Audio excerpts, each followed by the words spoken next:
Hello, and welcome back to My Streaming Bubble, the podcast where I talk about the shows I love with the people I tolerate. I am your TV watching and talking host, Jen, and I'm back with another mini-sode covering season 2 of The Last of Us. This time talking about season 2. This time it's episode 5, Feel Her Love. So I am back, like I said, for episode 5 of season 2, Feel Her Love. And I'll just go ahead and get right into it. I don't think this one's going to be super duper long, but like I said, we never know. We'll never know until we get to the very, very end. So with that said, let's see, spoiler warnings and content warnings for episode 5, Feel Her Love.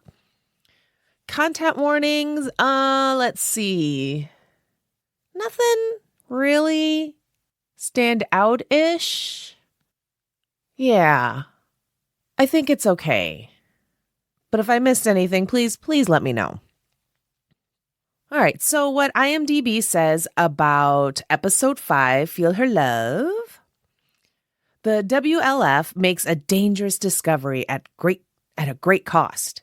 Later, Ellie must decide whether to continue her plan and risk putting Dina in danger or give up on her quest for justice. All right, and previously on The Last of Us, we got some cooking tips with Isaac. Seraphites aren't so Sarah soft as I initially thought. Ellie sings a song. The wolves, I'm just going to fucking call them the wolves because my brain and mouth don't want to work together to pronounce WLFs. That took a lot of effort on my part, and I'm just not going to put that much effort into saying 3 letters.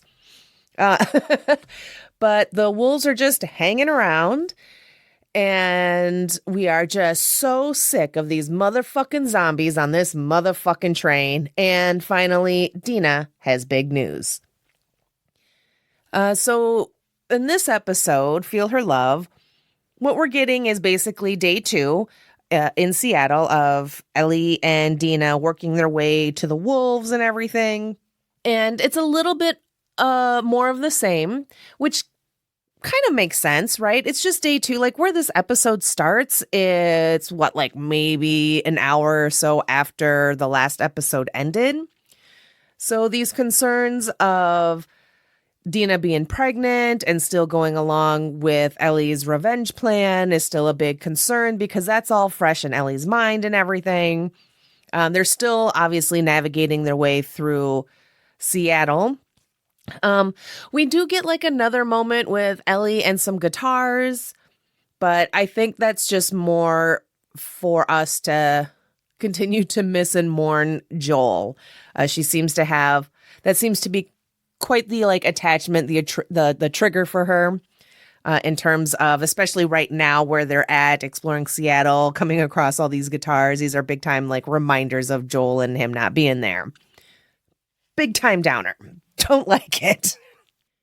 And while I was kind of hoping for a little bit more action, fighting and whatnot, this was still pretty good. Let's see. I think last week was, in between these two, this one and last week's episode, I think I liked last week's just a little bit more, but not by a whole hell of a lot because of the way things where we end with Ellie and Nora, especially. So, and I like that we get a front row seat to just how dangerously culty the Seraphites are. So we got a tiny glimpse of that in the last episode with all the wolves hanging and gutted and everything. And in this episode, we saw how they achieved that, which has got, I don't know. I'm sorry. That was kind of creative.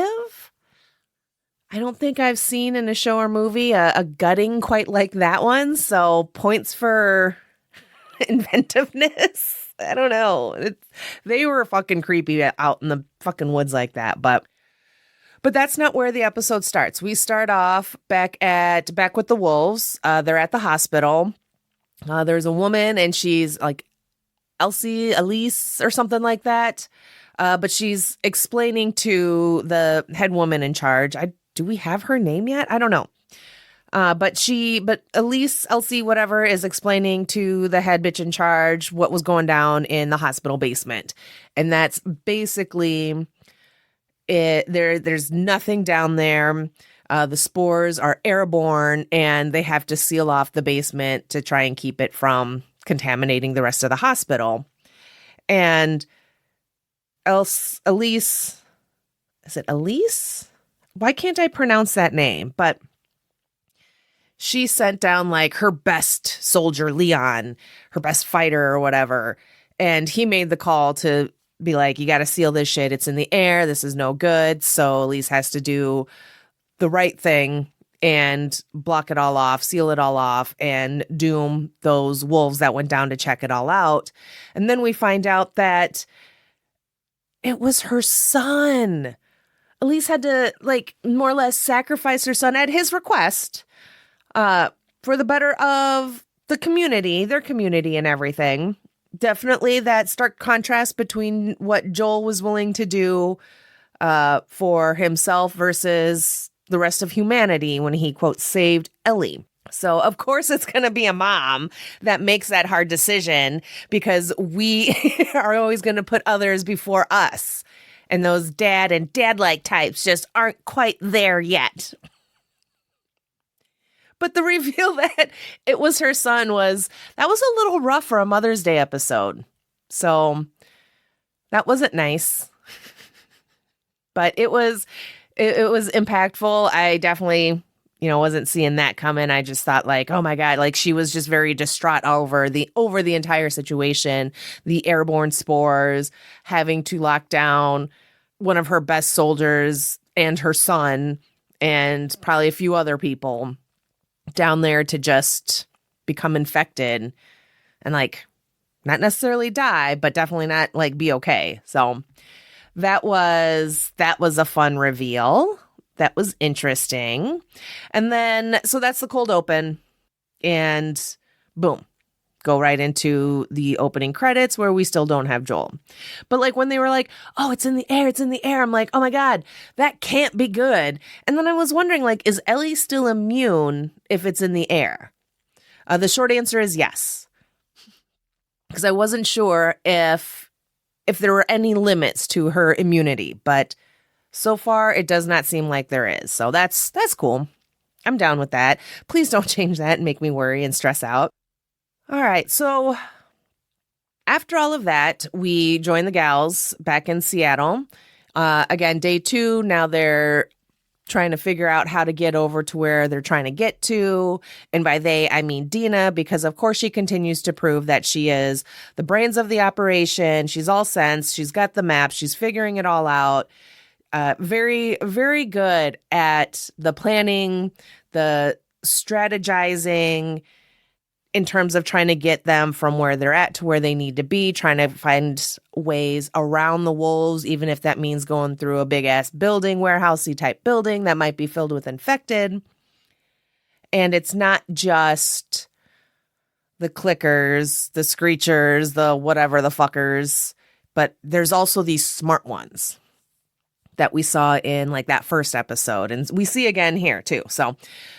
But here we kind of see, so Dina's busy figuring out their plan, their route and everything. Ellie realizes that like, this really ain't her thing. So she's going to fuck off around the theater because they're in a theater, not a ballroom, like I kind of thought, which that kind of makes sense.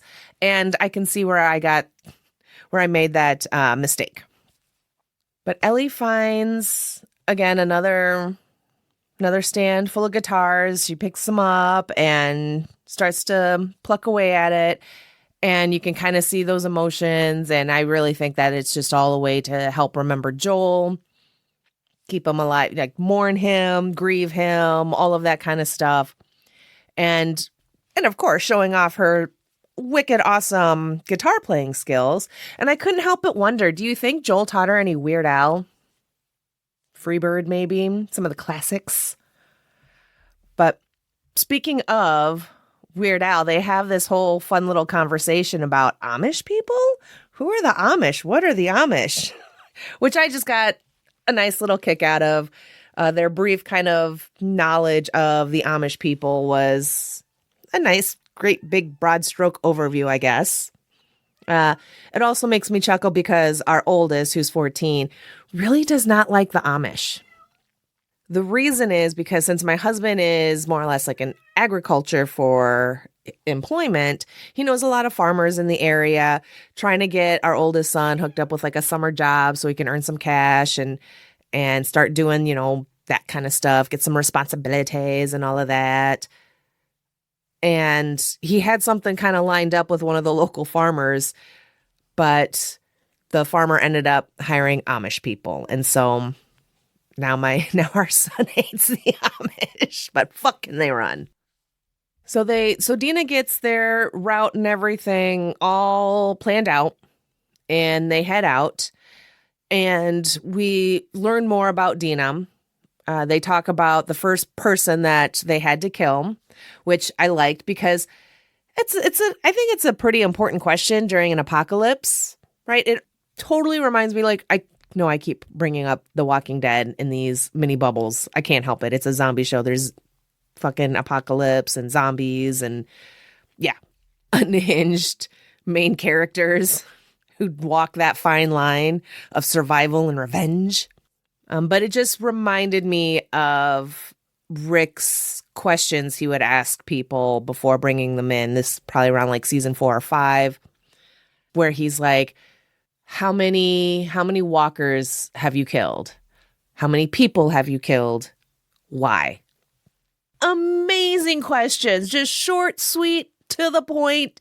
Perfect for a zombie apocalypse. So that's what that was very reminiscent for me anyway. I don't know if anyone else picked up on that, if anyone else made it that far in The Walking Dead. I know a lot of people quit at various points. I get it. I get it. I stuck through to the end, so thank you for your pity. But Dina shares the incredibly sad, traumatic, fucked up story of losing her mom and her sister when she was just 8. That's fucking rough. But it's like, and like what we learn about Dina from the previous episode in terms of like her sexuality and her trying to come out to her mom and being like, I like girls and boys, and her mom being like, nope, you only like boys. That all happened prior to the age of 8. So kids know who they are, even that young of an age.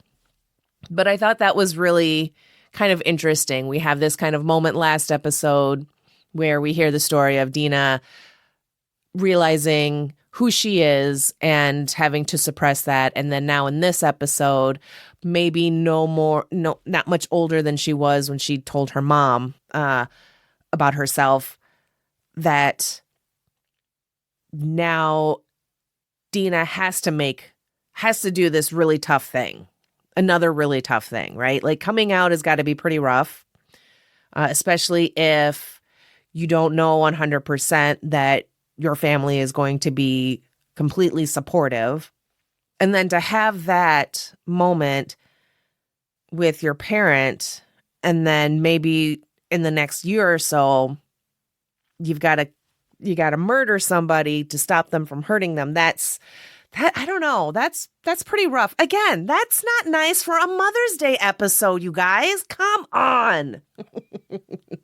Although it's a little reminiscent of Game of Thrones doing the Battle of the Bastards on Father's Day. That was pretty sweet. Well played. But I felt really bad for Dina. She said a rough go at it. Holy shit. But I like learning more about her. I like Dina. I like this character. I think she's really good for Ellie. A nice balance to Ellie's kind of all gumption, and gumption first, sense second. But it's so heartbreaking. Can we get some like good news, something happy from Dina's past, her childhood? Because these last 2 stories were a fucking bummer. I did not care for it. I did like that the story of what happened with Dina and her mom and her sister is shared to help bring her a little closer, to show Ellie that she understands where Ellie's coming from with this path of revenge, and even acknowledges that, like, no matter what Joel did to those people, he didn't deserve that. So it also makes me wonder, like, I doubt Dina knows exactly what Joel did, but I have a feeling she has a feeling that he did something that was not great. And I don't know, I just felt like in that moment, in that quick little line of no matter what he did, he didn't deserve that. Like, I feel like Dina might know a little bit more than she's leading on. And I kind of keep forgetting that, like, we're 5 years from when that all went down, like the end of season 1. And so there's plenty of time for secrets to come out, information to be shared, alluded to, assumptions to be made, all that kind of stuff. So maybe Dina knows a little bit more than we realize. Maybe Dina's just that smart where she doesn't know for sure-zy what happened, but she's pretty sure-zy that something not great happened. But she loves Joel and she loves Ellie so much that she's obviously Team Joel, Team Ellie. So that's not going to change for her. And she's still going to be there to support Ellie in her revenge journey. And also probably to do her part to, like, avenge Joel. Because, again, Joel meant a lot to her as well. And Dina meant a lot to Joel as well. Because in that first episode, he talks about how Dina is kind of like another daughter to him, but a more receptive daughter than Ellie was at the beginning of the season, because she was still mad at him. But about what? We don't know. But all of this happens. They get to kind of where they need to get going. They are... I can't remember what building they went into, but regardless... It doesn't matter because they encounter not 1, not 2, not 6, but like 12 of the really smart zombies, the really smart infected, the ones that hide and strategize and plot and plan and all of that, their attacks. So since Ellie has a bit more experience with these, like she's actually encountered one, she actually, her gumption pays off. And again, her sense comes into play as well. But her deciding to lead them away so Dina can try and get to a safe place into like a locked cage was smart. Like, this is where her immunity definitely pays off.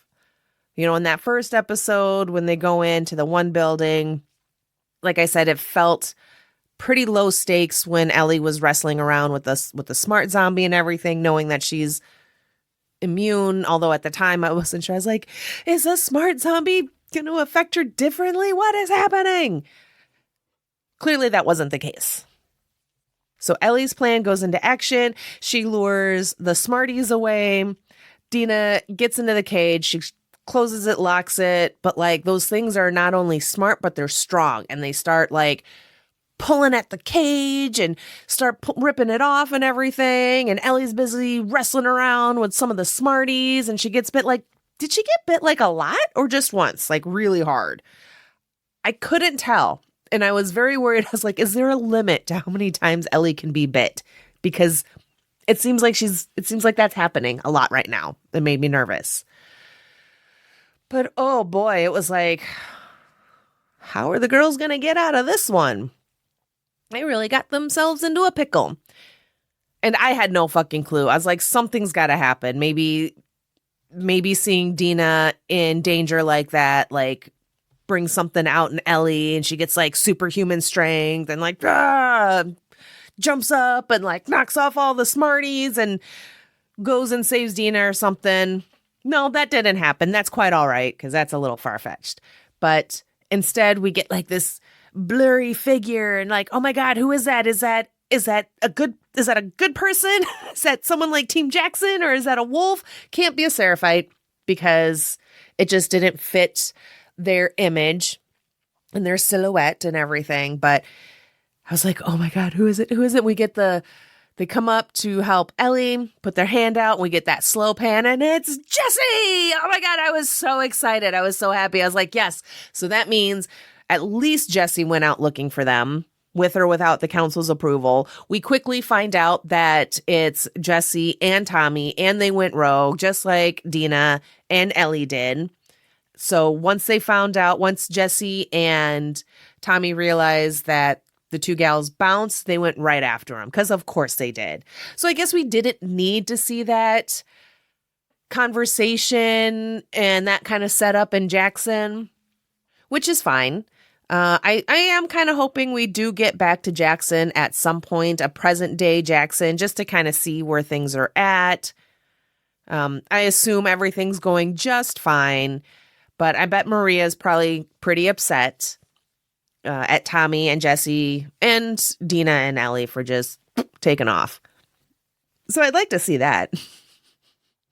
I want to see Maria reading them all the riot act. That'd be fun. But yeah, Jesse to the rescue. Woohoo! And I love that he's all irritated with them, with both of them. And like, happy they're fine, happy they're safe now. And for the most part, at least happy that he found them to save them. But yeah, still mad at them for just taking off. So that shows a lot of care, I think. And I don't know. It's so sweet. Oh, Jesse with the good hair. But yeah, after he helps Ellie get up and gets Dina, like, he's just like, oh, have you been bit? And she's like, no, I haven't been bit. And it's like, I know right then and there wasn't the time, but I really hope they tell Jesse about Ellie. Like, they have to, right? If they end up meeting up with Tommy, because he's around, he's somewhere in Seattle, they're trying to get back to the theater to get some rest, and then maybe try and meet up with Tommy and then head home. So I imagine that once they meet up with Tommy, oh God, I hope they all get to Tommy. Or at the very least, Jesse and Dina make it back to Tommy, since Ellie is no longer with them at this moment, that they tell Jesse what's going on with Ellie, that they let him know that Ellie is immune and it's okay, and that they have to go save her. She'll be fine when facing the infected, but they need to go save her from the wolves and the Seraphites and just get back to Jackson. I feel like hopefully maybe Dina at least will be like, yeah, we might have bitten off a bit more than we can chew. Maybe we need to go and regroup, address her leg wound, and then come up with a better plan of attack. Because I imagine they're still going to want to come up with something, even though I assume they are greatly outnumbered by the wolves. And then it kind of almost makes me wonder if at some point it's going to be like the enemy of my enemy is my friend type of thing, where the wolves and Jackson have to team up to maybe take out the Seraphites. Because the Seraphites at this point seem like the more extreme group of people. Not to say that the wolves aren't extreme in their own way, Isaac, but they took a little, like, the whole weird kind of ritual thing with the gutting and the hanging and the park, and looking like maybe they enjoyed that a little too much. I don't like it. Although there are, again, a lot of wolves, and they're not all going to be like good and level-headed, and some of them are probably going to be more on the violent side and like stab first, ask questions later. So we'll see. I don't know. I kind of feel like that might happen, but again, I have not been correct on any of my guesses on this show, and that's all right. I'll take it. That's fine. It's still fun to guess. It's a bummer when I'm wrong. But yeah, so the wolves are chasing down Jesse, Dina, and Ellie. They chase them into the park. The wolves aren't going into the park. Team Jackson is like, oh, maybe it's because of the infected. And right away, I'm like, nope, it's not because of the infected. It's going to be because of the Seraphites. And then that's when we get the front row seat to the gutting and the hanging that the Seraphites do to a random wolf, a lone wolf. And in his plea to try and save his life, he's very much like, I'll join you guys. So maybe that's what the one Seraphite meant. Wolves leave the wolves all the time, enjoy the Seraphites, but they never leave the Seraphites because, again, they're not given that option. But, like, Is that what they meant? Is that what he meant when wolves, by saying wolves join the Seraphites? Because like they run away or they get captured. The wolves get captured by the Seraphites and the Seraphites then just string them up and...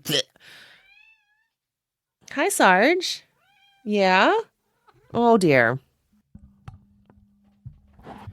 Nothing like having a very furry cat who is shedding walk across your microphone and rub up against it.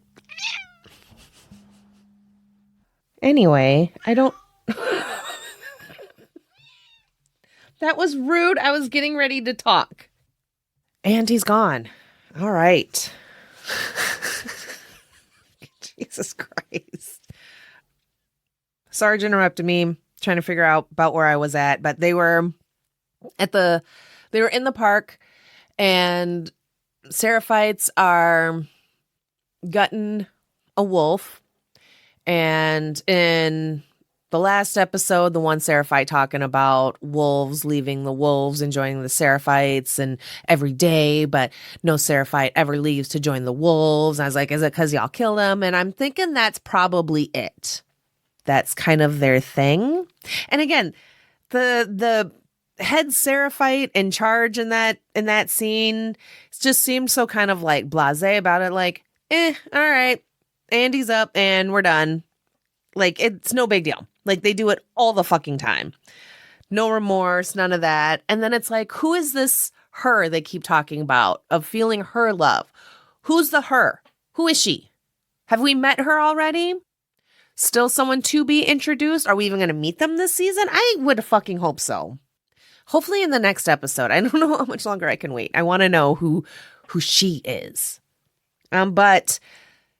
since Team Jackson was already being chased down by other Seraphites because the wolves didn't follow them into the park, and they were being chased by other Seraphites with their whistly communications, which at the time, like, it's still a very smart way to communicate, I think, versus like shouting. But it's now just that much more creepy and unsettling, and I don't like it. It's still really cool, but I love that it adds just kind of, it's that perspective of before thinking that they are like just some sort of survivors or refugees or something, even culty, but more passive. It seemed like, okay, yeah, communicating via whistling, like their own like whistling language, is smart and effective and doesn't draw nearly as much attention. And I was all for it. I'm still kind of all for it, but now it's just got that like creepier, unsettling vibe about it, knowing how ruthless these Seraphites are. It's like the whistling is like the one nice thing about them, because they whistle while they work. But during all of this, they were chased by Seraphites. And Dina gets hit with an arrow. And she took it like a champ. I would have been just fucking screaming bloody murder. Like, we'd have been dead. I'd have ruined it for all of us. So, again, Ellie's gumption then sense kicks in. And she's like, I'll draw them away. And you get her to safety, kind of thing. And in her doing so, she's telling Jesse to get Dina to safety. In case we forgot who was all involved. So, that all happens.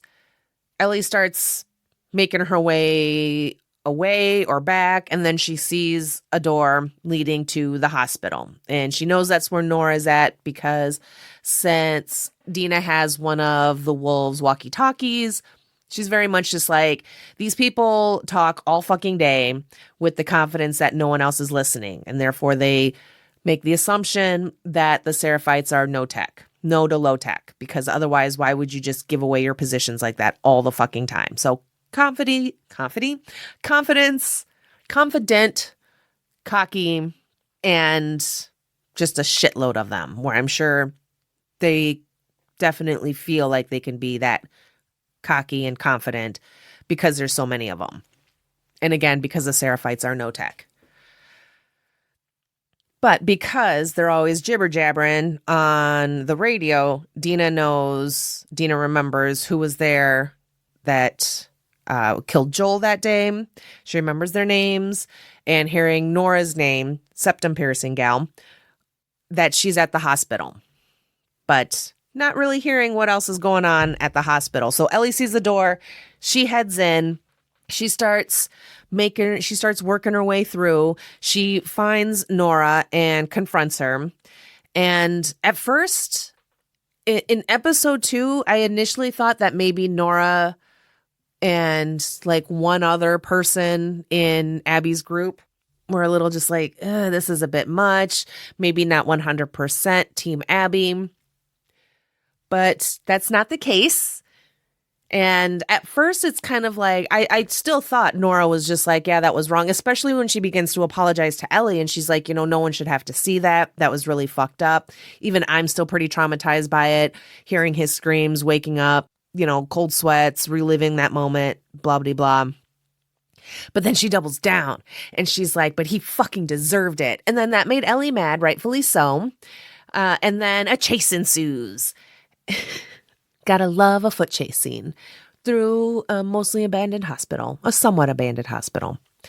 So Ellie's chasing her through the hospital. Nora is cornered. She's only got one way to go, and that's down. So she does. She knows it's a fucked situation. She doesn't really have like any other fucking choice.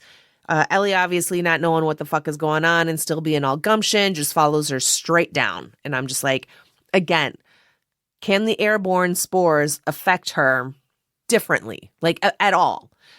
Again, the answer is no, but I didn't know that at the time, and so I was very stressed out. I may or may not have been holding my breath on and off as she was slowly walking through the hospital basement. Go a little faster, please. I can't hold my breath that long.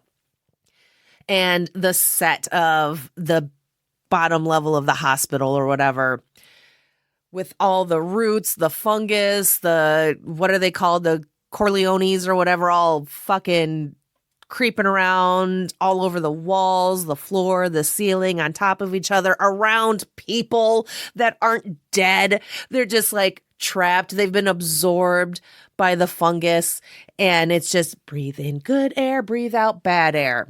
And that's what's pumping all the spores into the air.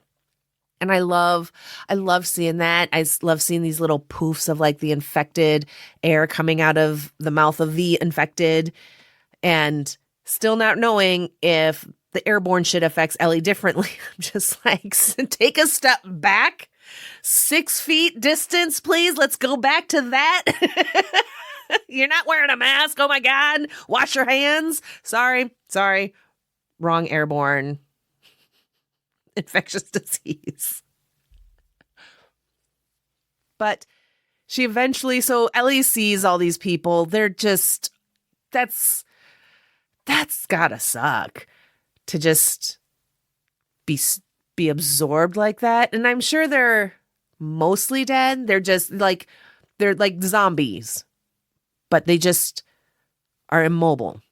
And like, how many different types of zombies does this fungus create?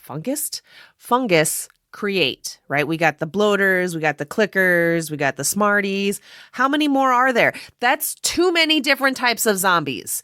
I don't like that. Let's narrow it down. Let's pick a struggle. That's too fucking many. Let's rein it in, folks. But eventually Ellie finds her way to Nora because Nora's down there coughing and hacking and like slowly dying. And gotta love those like dying dry coughs. Cracks me up every time.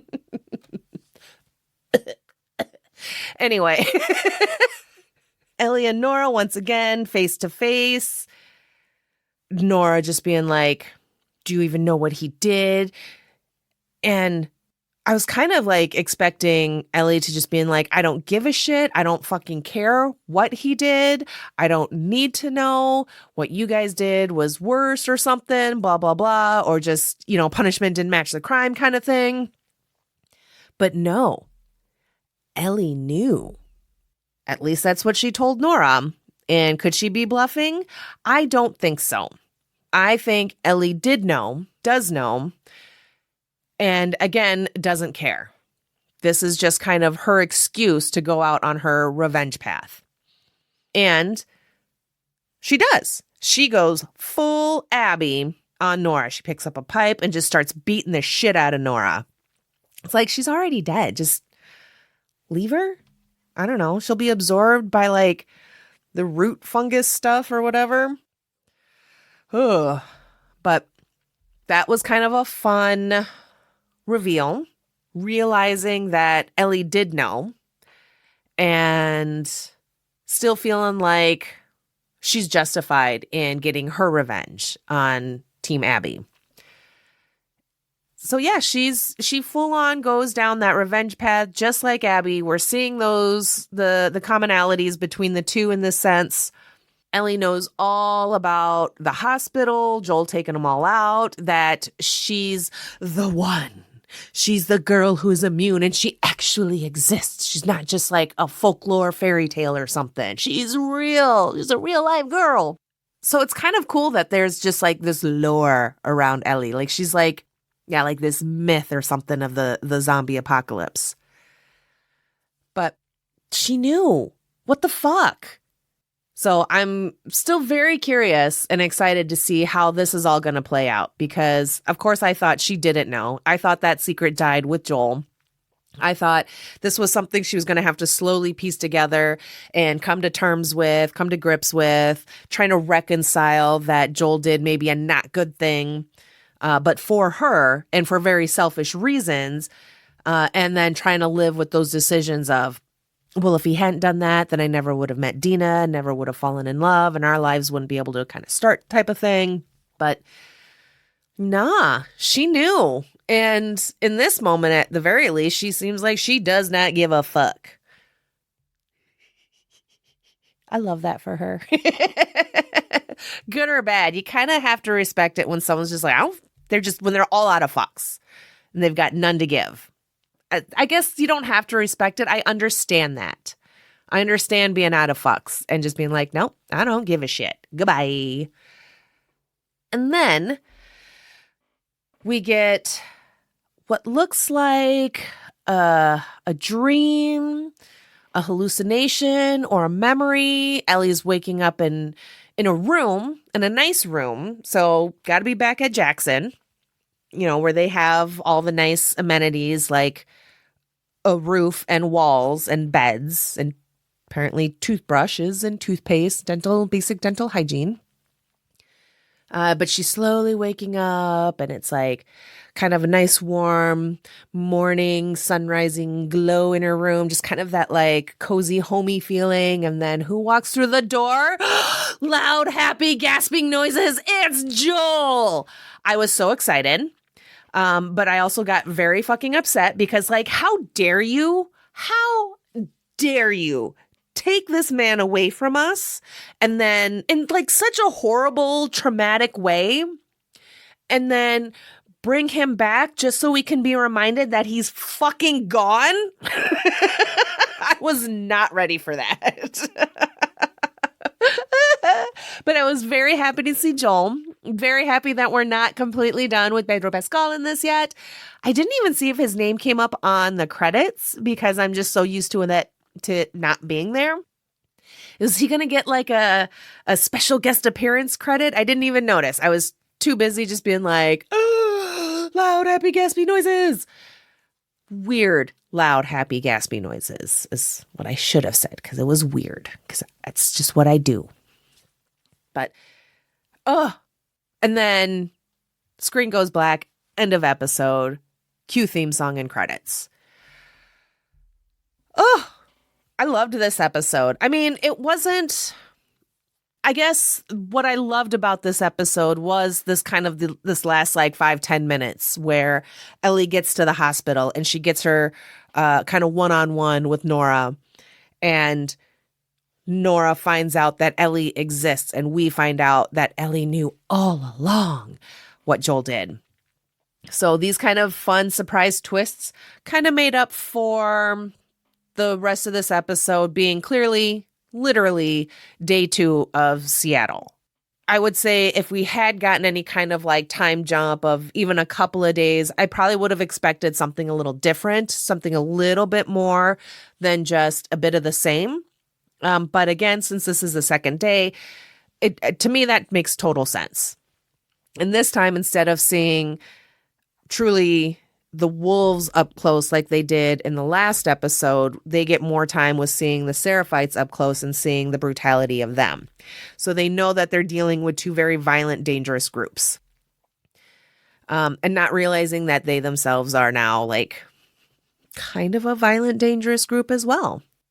So I did like this episode a lot. I think maybe even a little bit more than I initially did when I first started talking about it. So it's amazing what can happen in the span of a recording.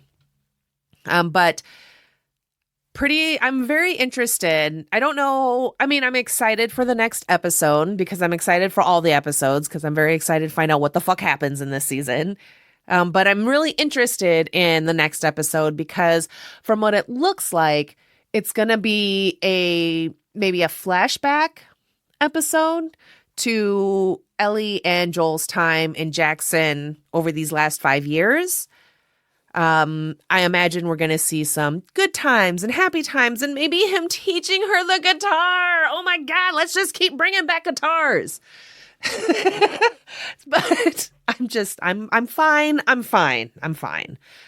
But my prediction for the next episode, even though I said I was going to stop doing that because I keep being wrong, that's okay. I don't mind it.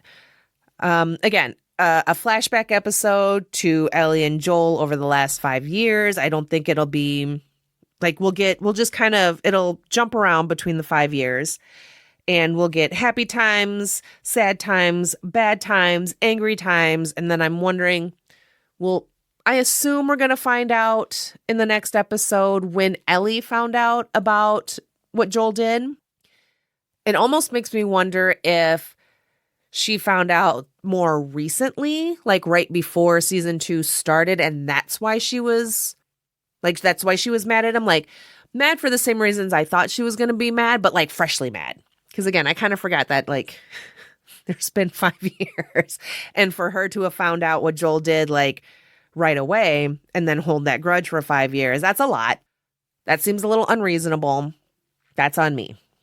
But seeing their time together over 5 years and then possibly see that truth come out towards the end of that 5 years and her being upset by that makes a little bit more sense. So that's probably not what's going to happen because again, I've been nothing but fucking wrong. And again, I'm A-okay with that. But let's see. That's pretty much going to do it. That's pretty much the episode. The only other note that I have was, let's see, where did it go? But it's when Ellie's working her way to the hospital after Dina shot and all of that. And she squeezed through like a little hole in the wall or whatever, but a dog starts barking. And I was like, oh no, they got dogs. That's never good. You can't outrun dogs and everything. But she gets away because the dog's handler is like, oh, it was just a critter, whatever. Doesn't think anything of it. But the caption, so the dog's name is Bonnie, for those that don't watch with captions on, because I don't know that they ever said the dog's name, but in the closed captioning, it just says Bonnie barking. Aw. Bonnie's such a good girl. That's going to do it for me today. So let me know what you thought of today's episode. Let me know if you have suggestions for future episodes or you want to be tolerated. You can send an email to mystreamingbubble@gmail.com with all of that information and requests. And then make sure you're following and supporting the podcast. So make sure you're following My Streaming Bubble on Facebook, Instagram, Threads, and Blue Sky. You just got to search My Streaming Bubble and then I'll go ahead and pop on up there for you. And make sure you are listening, rating, reviewing, and sharing the podcast from your preferred podcast player, like the one that you're listening on. Or you can share it from a different podcast player. I don't care. Share it from all of them. I'm everywhere. Except for Pandora, as Aaron from It's a Fandom Thing likes to remind me. Speaking of Erin from It's a Fandom Thing, her and I co-host a monthly podcast called Twin It to Win It, and that's where we have to test our twinningness by guessing how the other feels about different horror movies. We are also on Facebook, Instagram, Threads, and Blue Sky, so go ahead, search Twin It to Win It podcast, and poof, we'll be there. And of course, listen, rate, review, share from podcast players. Most podcast players. All podcast players? I don't think we're on Pandora, and that's probably my fault. They're such bitches. Anyway, until next week, thank you all for listening, and keep streaming. Goodbye. If you're enjoying the podcast, here are a few ways to show your continued support, like rating and reviewing on a podcast player near you, and sharing your favorite episodes with your friends, family, and mail carrier. If you're looking for merch, then stop by my Redbubble store where you can find and buy My Streaming Bubble stickers, hats, shirts, and more. You can also find me over at buymeacoffee.com and, well, buy me a coffee. Thank you for your continued support, and keep streaming. Bye!